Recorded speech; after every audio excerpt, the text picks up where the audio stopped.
దేవునికి స్తోత్రం. దేవుని కృపను బట్టి, దేవుని దయని బట్టి మరొక పర్యాయం మీతో కలిసి వాక్య ధ్యానం చేసే భాగ్యము దేవుడు నాకు ఇచ్చినందుకు దేవునికి వందనాలు. మీ అందరికీ వందనాలు. నిన్నటి దినాన మనం తండ్రి కుమారులుగా అయ్యామని అంగీకరించాడని ఆయన కుమారులుగా ఎలాగున్నామో అని దావీదు నలుగురు కుమారుల గురించి చెప్పాను. అమ్నోను, అదోనియా, అబ్షాలోము, సొలొమోను. ఎదిరించిన కుమారులు, తండ్రిని బాధ పెట్టిన కుమారులు, తండ్రిని సంతోషపరిచిన కుమారులు అని మీకు చెప్పాను. ఈరోజు మరొక నలుగురు ఆడపిల్లల గురించి చెప్పుకుందాం. యవ్వన ఆడపిల్లల గురించి, అమ్మాయిల గురించి. మనం ఆయనకి ఎదుట ఎలాంటి కుమార్తెలుగా ఉన్నారు? యవన బిడ్డలారా, యవన కుమార్తెలారా, మీరు ఎలాంటి కుమార్తెలా ఉన్నారు? నేను నలుగురు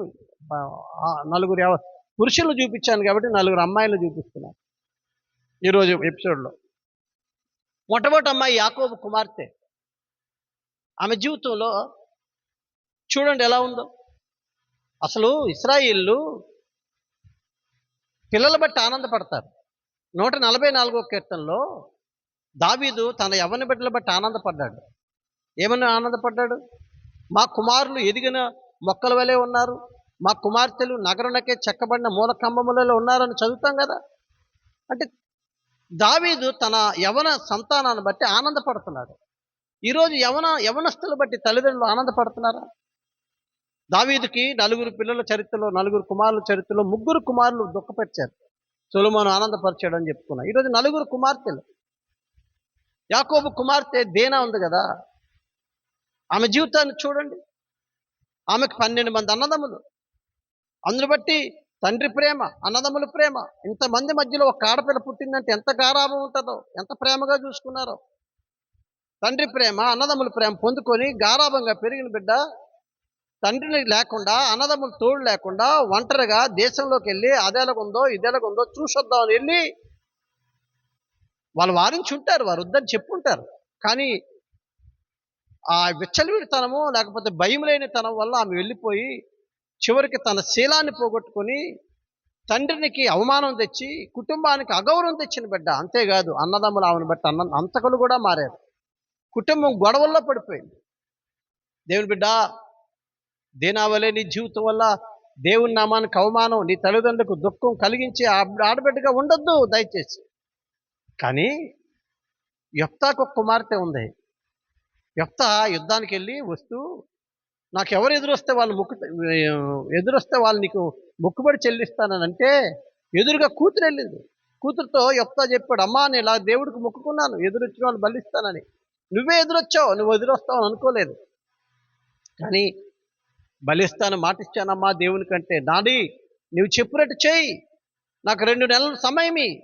నా పవిత్రతలో ఏమైనా అపవిత్రత కలిగిందేమో, నా ఆలోచనలో కానీ నా కళల్లో కానీ ఏమైనా అపవిత్రతగా నేను మరణిస్తే నేను దేవుని రాజ్యం పోగొట్టుకుంటాను అని ఆమె కొండల్లోకి వెళ్ళి తన కన్యత్వం కొరకు మొరపెట్టిందని బైబిల్లో మనం చదువుతాం.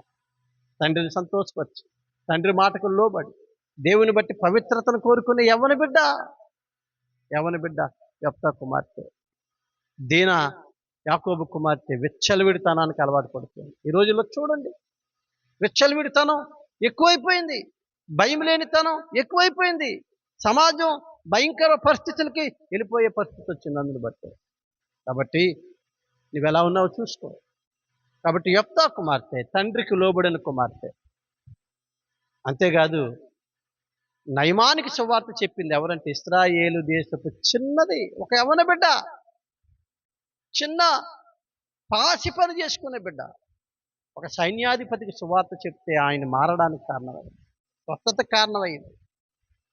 కాబట్టి ఈరోజు తండ్రికి లోబడిన కుమార్తె యెఫ్తా కుమార్తె, సువార్త చెప్పిన కుమార్తె ఇశ్రాయేలు దేశపు చిన్నది.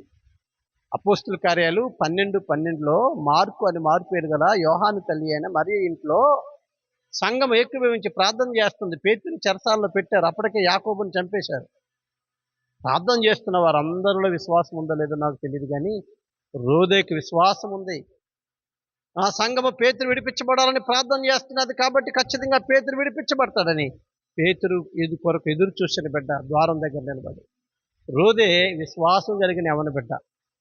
ఈరోజు నేను ముగిస్తున్నాను. తండ్రికి లోబడిన కుమార్తె, సువార్త చెప్పిన కుమార్తె, విశ్వాసం కలిగిన కుమార్తె, భయము లేక విచ్చలవిడితనంగా ఉన్న దీన నువ్వు ఎలా ఉంటావు పరిశీలన చేసుకో. నీ వలన మీ తల్లిదండ్రులకు ఆనందం కలగాలి. దేవుని నామానికి మహిమ వచ్చే జీవిత విధానం దేవుడు మీకు దయచేయను గాక. ఆమేన్.